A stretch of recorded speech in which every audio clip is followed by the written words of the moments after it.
on Chaf Chas Iyar, when we celebrated Yom Yerushalayim. That's when Yerushalayim was conquered, but the war continued a number of days afterwards. In fact, today, Rosh Chodesh Sivan is also of significance. This is the day when the Sinai Peninsula was captured. It's interesting that also Rosh Chodesh Sivan, we find, the Torah tells us the day in which the Jewish people reached Har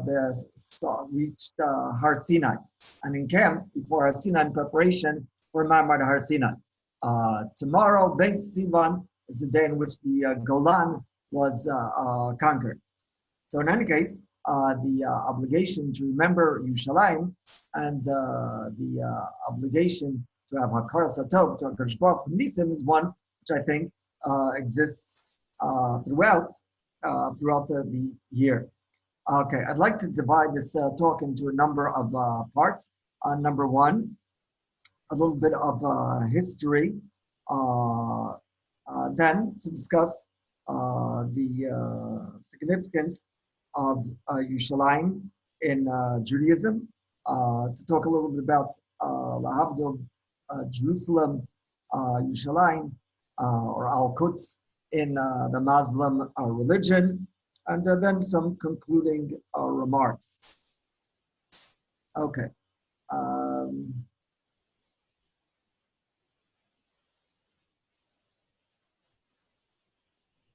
So let us begin. If I could just be made the host, I'd appreciate it, because I want to be able to use the share the screen.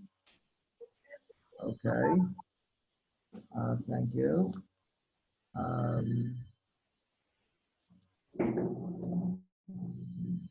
Okay.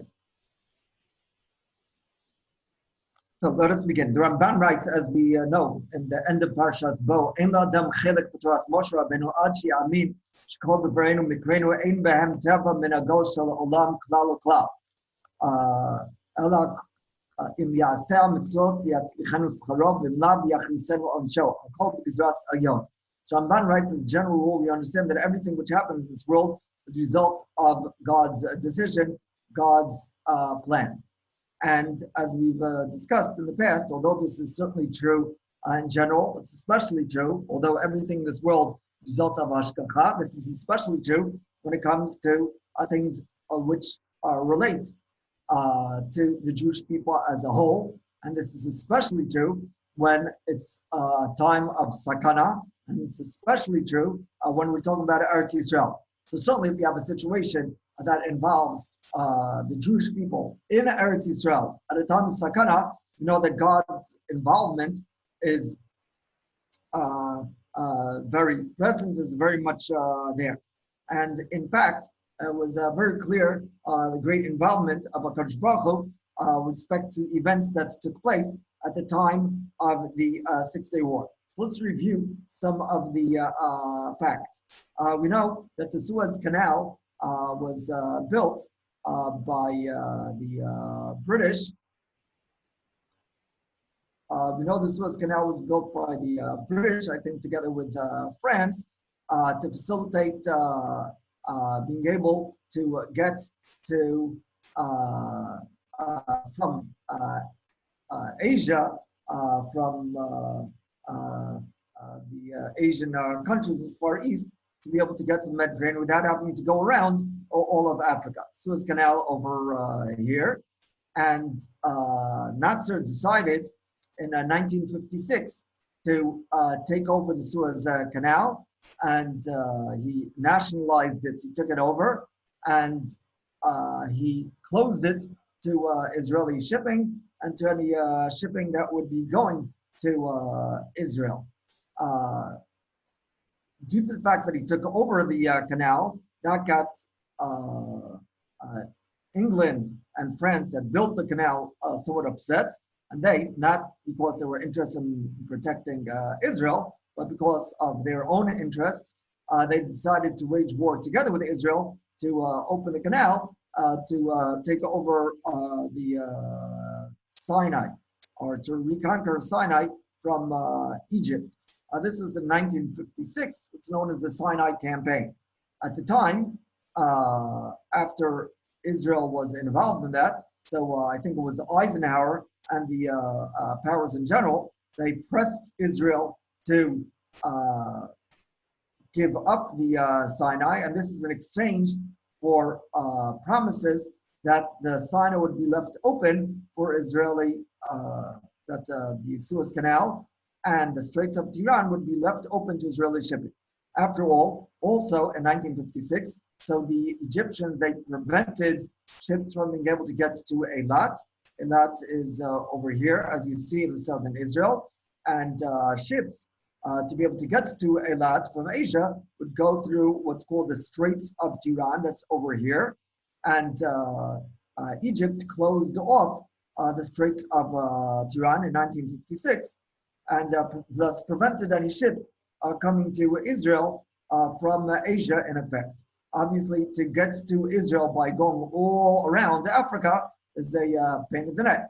And therefore, this was certainly a serious blow to Israel. And in 1956, after, at the time when Israel was forced to back off from the Sinai, there were promises made, there were deals signed that the international powers would protect Israel's right to shipping to Eilat.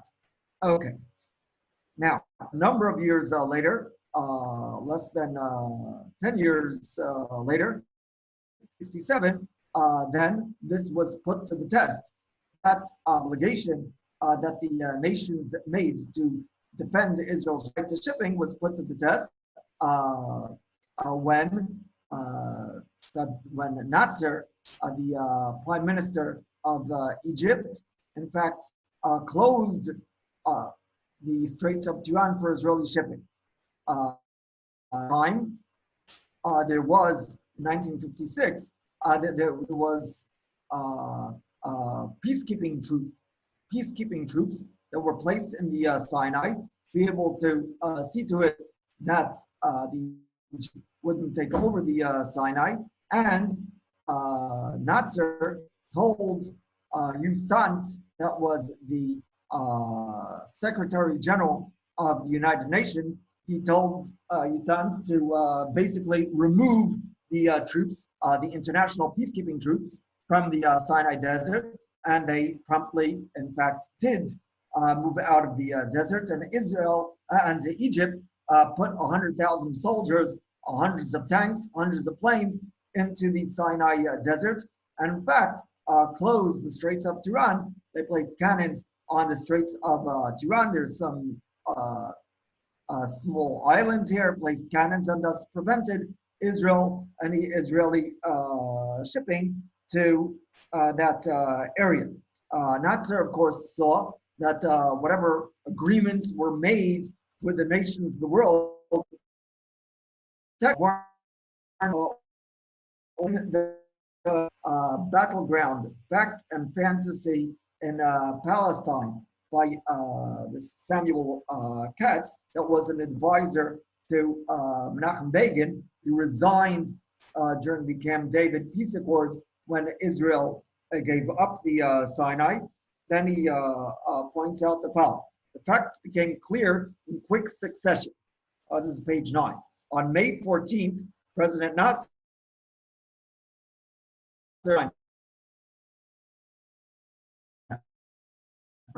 were also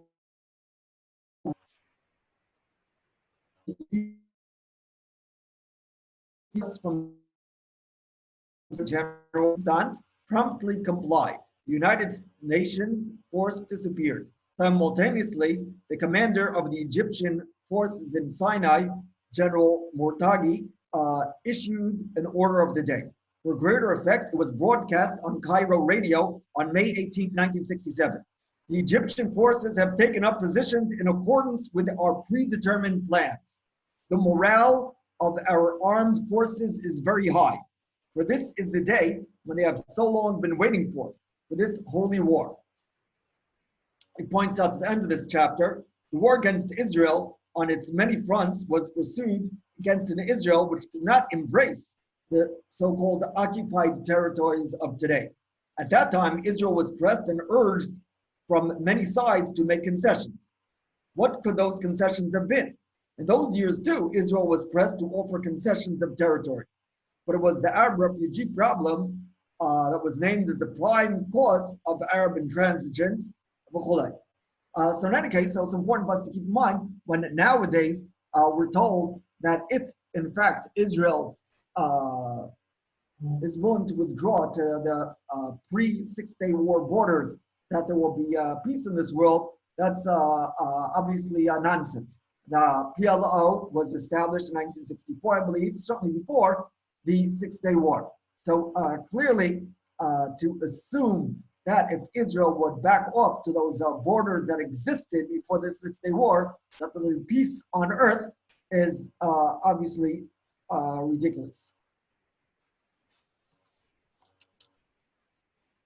So as we mentioned, it was a number of months or a number of weeks before the war that Israel was informed that the troops of Egypt were pouring into the Sinai. In fact, it was on Yom Ha'atzmaut, Hey Iyar, in 1967, when there was some sort of military parade of Israel. And I think this was in Jerusalem, although I'm not sure.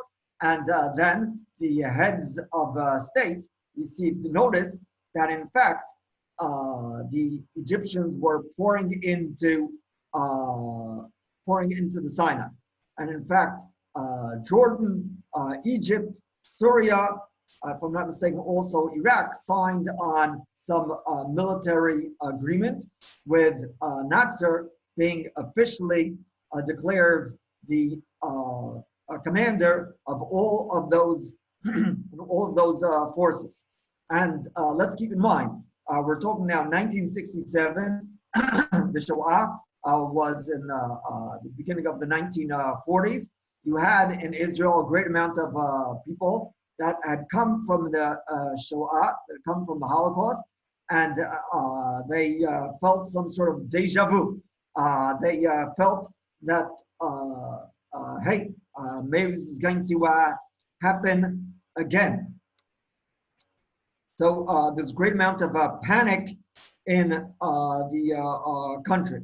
As we mentioned, as we know, Israel was a great danger of almost of Israel being cut in half.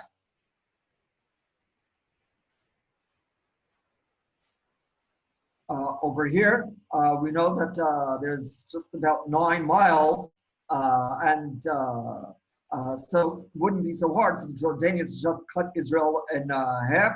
There's also a danger of the Eilat being cut off. That was the plans of the Arab armies in the Sinai. We know that there's a pasuk, the site in the, I think it's from Tehillim, that we say on Leila Seder. We say, Shpoch HaMazcha LaGoyim Asher Lo Yadu'ucha, Val Mamlachos Asher B'Shemcha Lo Karo, Ki Achal Es Yaakov. So the Mefarshim point out that there's a difficulty over here that begins with Lashon Rabim. LaGoyim Asher Lo Yadu'ucha, Val Mamlachos Asher B'Shemcha Lo Karo. But then the pasuk switches to Lashon Yachid, Ki Achal Es Yaakov. So why the switch from Lashon Rabim to Lashon Yachid? So some Mefarshim suggest that although there's many different nations, each one with their different beliefs, each one with their different attitudes, their different backgrounds, their different language, their different gods, but there's one thing they share in common. That is Ki Achal Es Yaakov. When it comes to wanting to destroy Israel, then on that they are united. We know that there's many different Arab nations. Some are Christian, some are Muslim, some Shiite and Sunni, some rich, some poor. But the one thing which they share in common is the interest in destroying the Jewish people. Or as he writes in this book, again, this book Battleground by this Samuel Katz, when Palestine is injured, said Abdel Nasser in 53, Each one of us is injured in his feelings and in his homeland. 8 years later, this outlook has not been changed. The Palestine problem has never been the problem of the Palestinians alone. The whole Arab nation is involved. The existence of Israel in the heart of the Arab homeland constitutes the main base dividing the western part of the Arab nations. Nasser stated it more pointedly. In February 65, at the Festival of Unity, the meaning of Arab unity is the liquidation of Israel.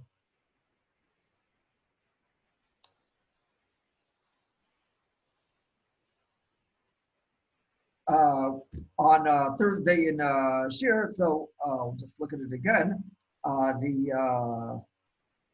The cartoon from the Lebanese newspaper before the war. So the Arabs declared, this is the various Arab states. This is Israel. Here you see Haifa. This is the caricature of a Jew, which could be found in Yesh Atid's literature. No, I'm sorry, I meant in anti-Semitic literature. So you have the Jew from the Protocols of the Elders of Zion, which parenthetically, there are many Arabs that actually believe that that's a Jewish work.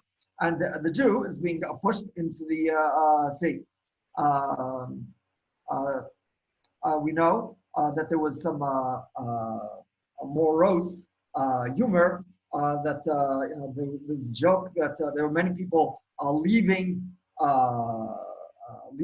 Israel. At the time, wasn't called Ben Gurion Airport; it was called Lud Airport. And there was a joke that the last one out of Lud Airport should shut the lights. Everybody, many people were just thinking of leaving. There was land being prepared for 60,000 graves.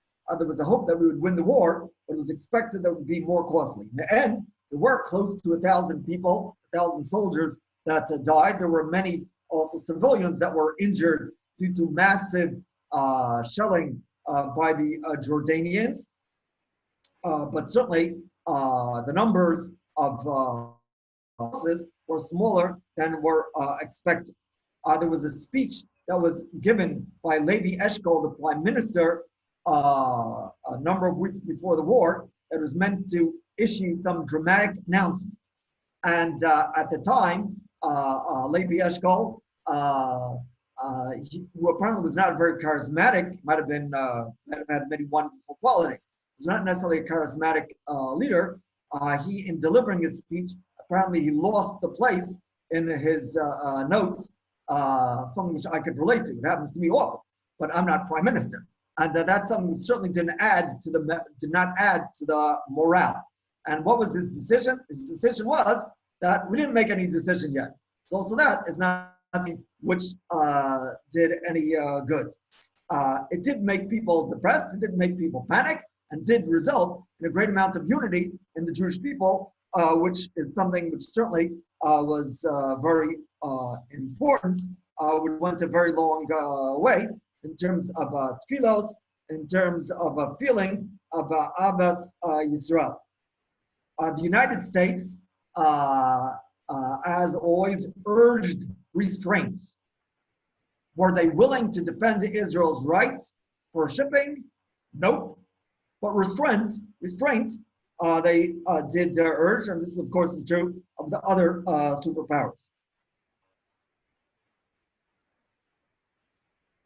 Now, the Arabs explicitly spoke about driving us into the sea, and nevertheless, they have the chutzpah to speak of the fact that we started the war. As it goes, when some bully was asked why he attacked some little kid, so the bully responded, well, it all started when he hit me back. It's true that we did fire the first shot, but we certainly didn't have a choice. Of course, earlier, there were all sorts of terrorist attacks that did take place before the actual war broke out.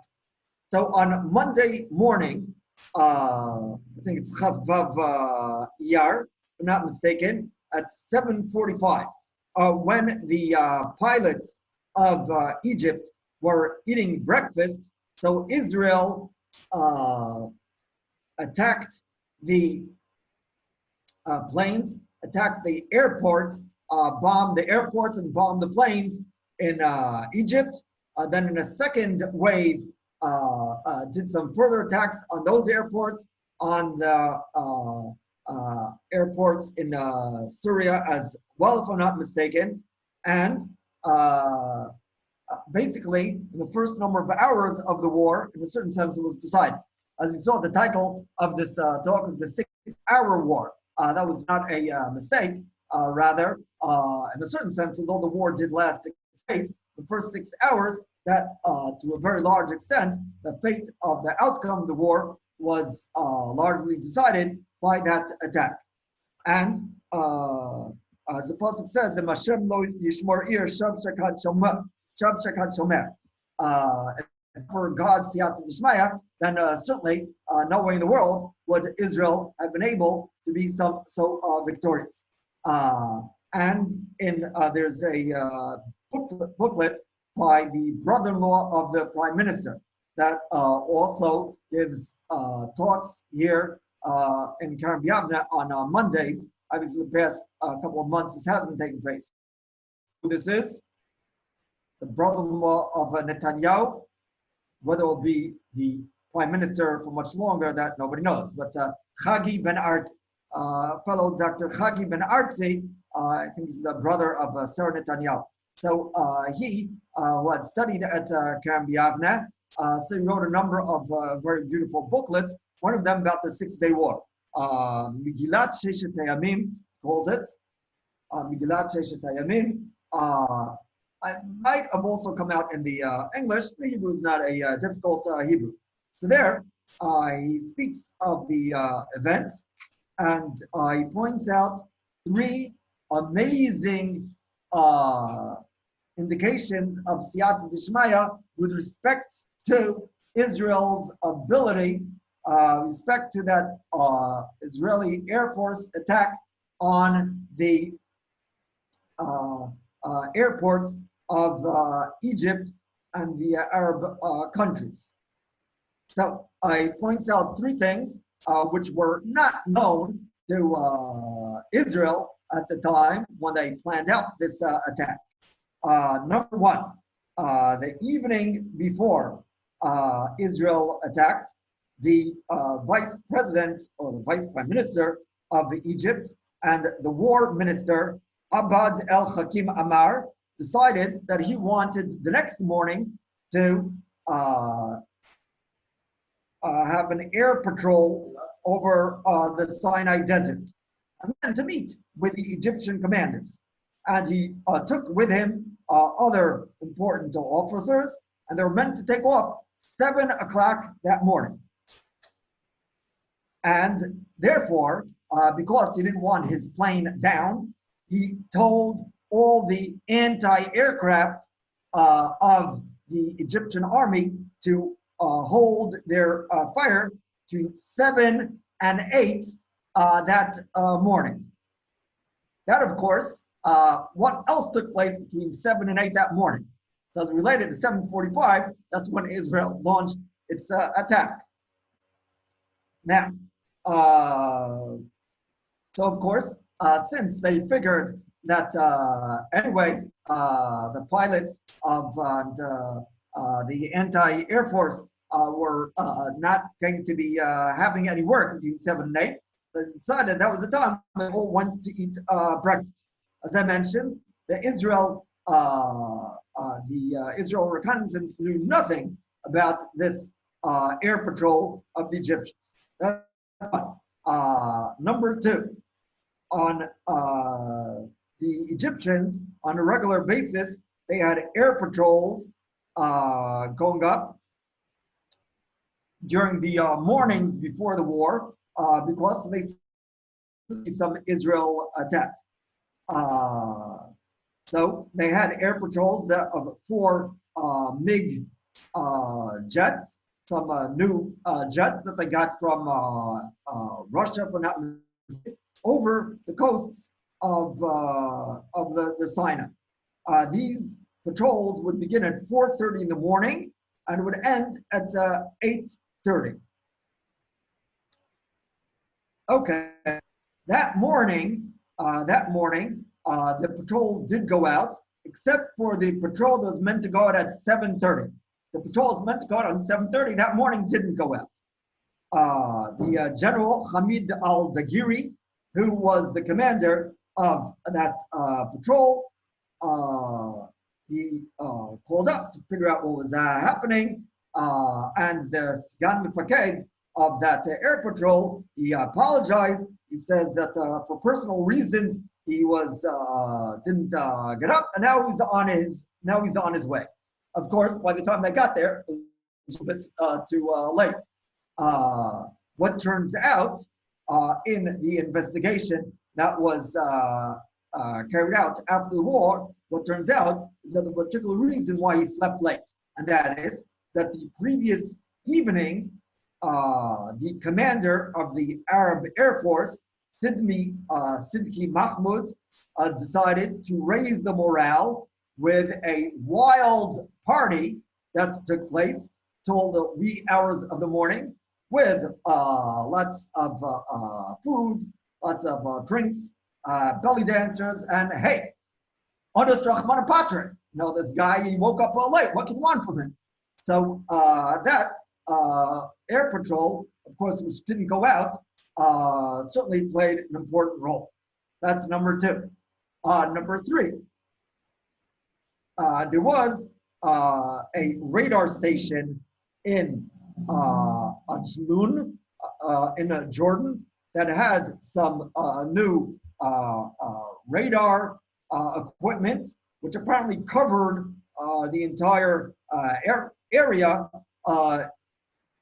of the Middle East that's relevant to the Arab-Israeli conflict. And as we mentioned before, the Jordanian army was placed under the command of the Egyptians. Okay, at 7:20, the radar screens in Jordan showed that there was something there in the air. It didn't look like birds. It showed that there were tens of small dots moving towards Egypt. Obviously, the Israeli planes. The planes, by the way, did fly very low. I think about 2 meters over the ocean to prevent them from being detected more quickly. But in any case, so he quickly, the guy in charge of the radar screen there in Jordan, quickly broadcast to the Egyptian counterpart the code word for an Israeli attack, lanab, which apparently means grapes, anavim. And there was no response.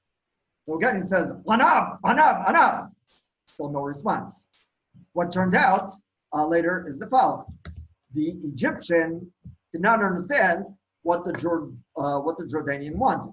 Why not? Well, apparently, anab was the old code for an Israeli attack. The Egyptian that was sitting there on his side, he didn't know the old code. The code apparently was switched the night before. So he didn't know what exactly the guy wanted from him. So he, in frustration, just gave up. I don't know what this guy wants. What about grapes? So he didn't know. So, hey, so those are the three. The air patrol of the war minister that brought about the anti-aircraft basically being shut down for that period. And B, the fact that the air patrol, the 7:30 air patrol didn't go out. And C, the fact that Jordanians didn't manage to get through to the Egyptians, that was all pretty remarkable. And that was largely the what brought about the very dramatic success of Israel being able to control the skies in those hours, to be able to destroy the airplanes and airfields of the Egyptians and the Syrians as well, some which played a very important role in the victory that took place in subsequent days.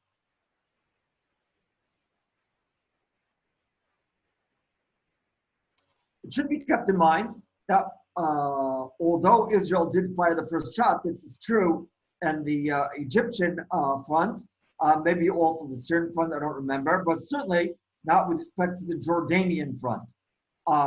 Israel sent messages to Jordan, to Hussein, that if you stay out of the war, then we're not going to attack. We had no interest in having to fight on a third front. But nevertheless, Jordan did attack, perhaps to some extent based on the fact that they were under Egyptian command, and there was massive shelling on Jerusalem, and I think not only Jerusalem, from Jordan. As I mentioned, there were many injured, also killed, and it was because of that attack that Israel didn't have a choice. They attacked back, and what resulted is the conquering of Judah, Shomron, and of course Yerushalaim. So Israel didn't even have plans to conquer Yerushalaim, to conquer Judah and Shomron. It's very interesting. Rav Tzvi Yehuda Cook, the son of Rav Yitzchak Cohen Cook, in the Yom HaTzmaut party in Shivat Merkaz Harav. Again, let's remember Yom HaTzmaut the number of weeks before, when everybody was celebrating. So he said that everybody's very happy on Yom HaTzmaut, but he said that, hey, with all the joy that we have, he said that I feel personally great pain. Eifro Chevron Shalanu, Eifro Yerushalayim Shalanu. Where's Hebron? Where's Yerushalayim? Where's Yericho? And later, afterwards, people saw that as perhaps some auspicious sign that he understood that there was something very great going to take place. With it's also interesting that in the Israeli Song Festival that took place, so the Israeli singer Naomi Shemer, she introduced the song Yerushalayim Shel Zahav, that speaks of Jerusalem being desolate, that speaks of the fact that no Jews traveling to Yericho. And Rav David Kaval of Shalom, when he spoke a number of times, he would speak on Yom Yerushalayim and Yom HaTzmaut. So related that before the Israeli radio broadcast the conquering of Jerusalem, but when at the time when that attack was going on, so on the radio they broadcast that song Yerushalayim Shel Zahav again and again, and people realized that something was going on over here, especially with respect to Yerushalayim. There was another stanza added to the song that speaks of our return to Jerusalem.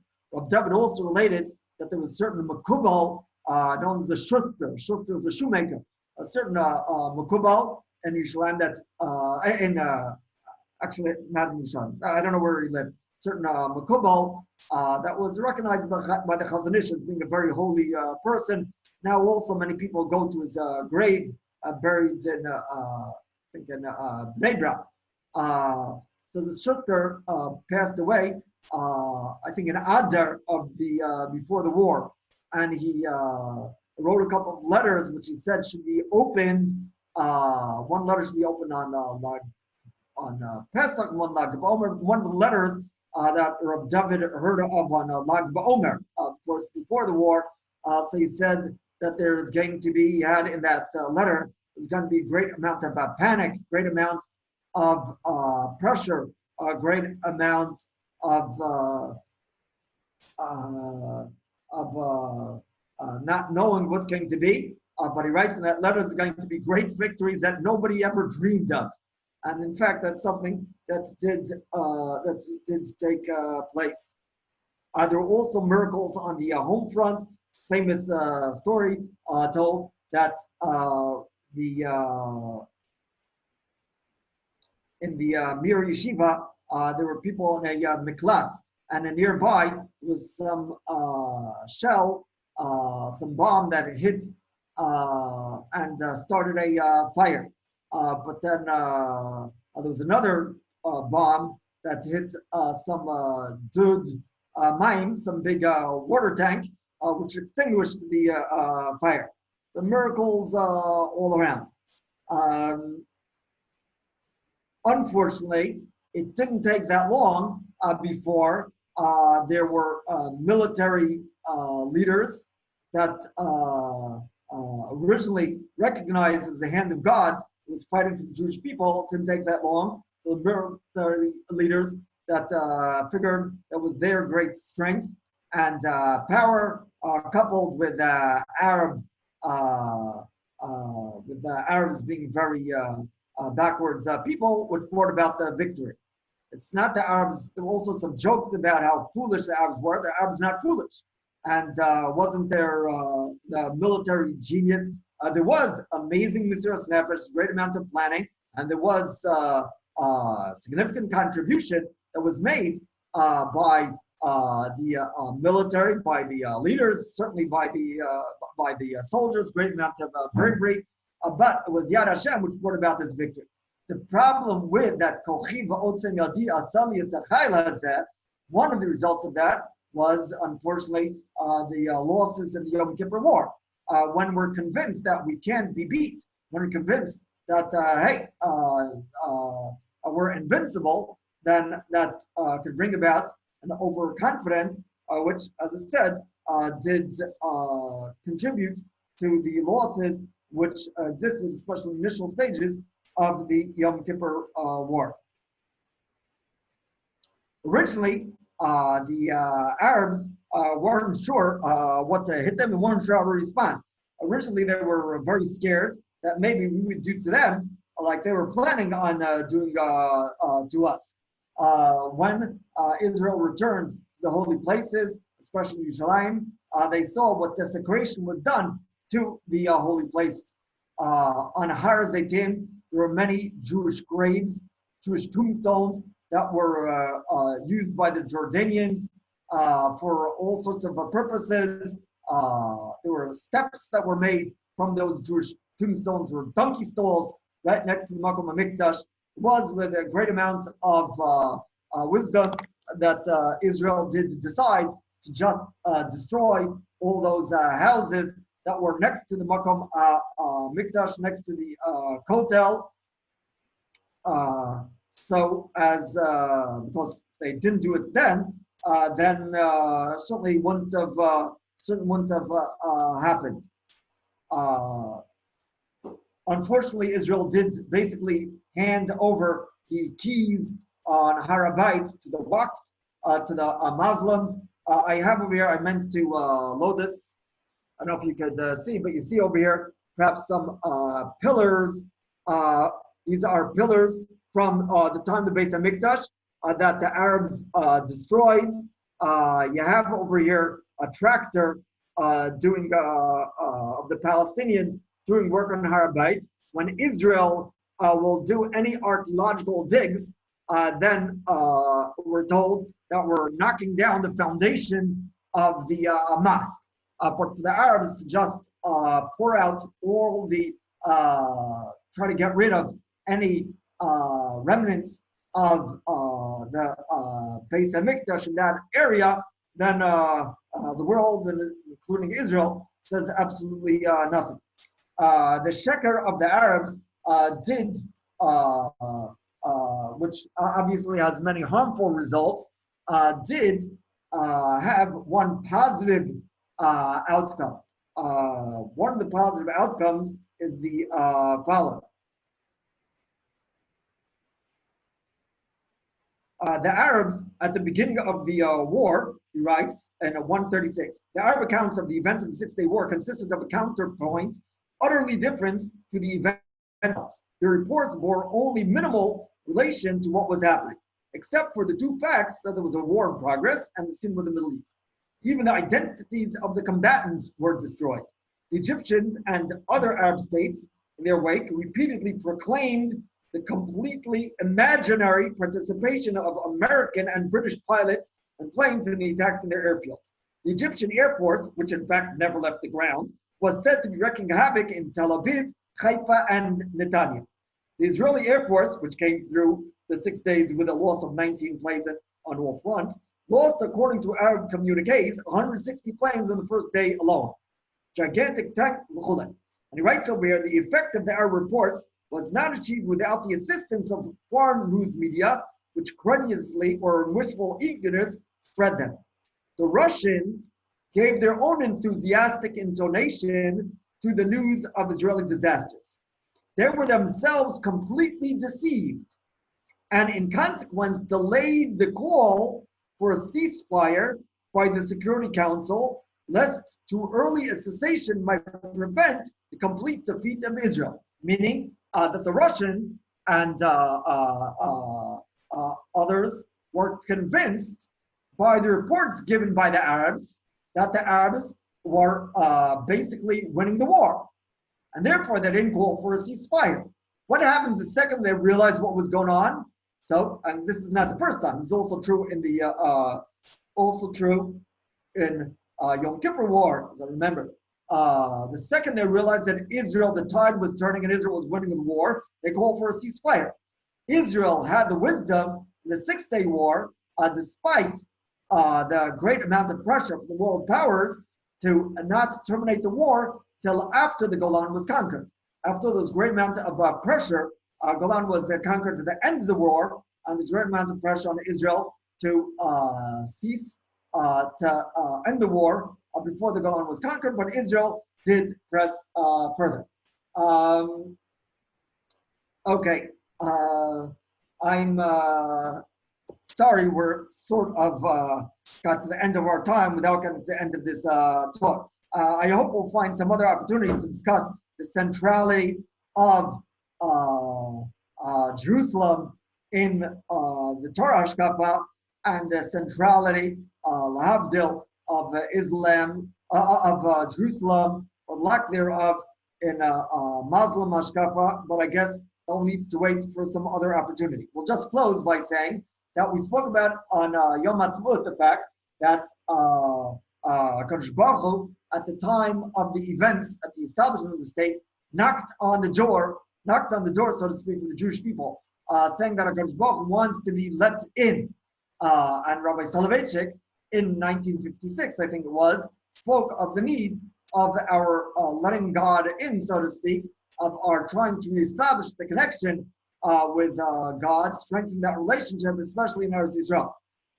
If in the events at the time of the establishment of the state, God knocked on the door, in the 6-day war, God was banging the door, and hopefully we will respond by appreciating, feeling a korsa tov to HaKadosh Baruch Hu for that which He's done for us, and trying to take advantage of that opportunity by appreciating, thinking about what Yerushalaim means to us, what Eretz Yisrael means to us, and thinking of the opportunity of trying to be part of these historic times, considering the possibility of perhaps living in Eretz Yisrael, doing what we can wherever we are in this world to improve ourselves, the rest of the Jewish people, the rest of the world spiritually, so that Bezrat Hashem we will be zochet to the Geulah Shlema, B'meher B'yameinu. Amen.